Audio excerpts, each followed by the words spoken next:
El 1840, Joaquín Rico i Soler s'inspira en els jardins més bells d'Espanya per crear un oasi d'art i natura. El jardí cobra vida el 1841.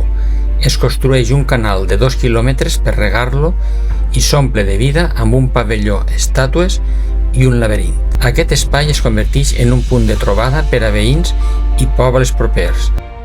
Quins records em venen al cap quan en festes de Penàguila, les festes de setembre, tots els pobles del voltant anàvem a passar la vesprà en eixe jardí de Santos. Aquest incendi el va amenaçar de destruir-lo. Podem veure com part del camí està cremat, així com alguns arbres del propi jardí. Però gràcies a l'esforç de les brigades i dels veïns es va poder salvar gran part de la bellesa.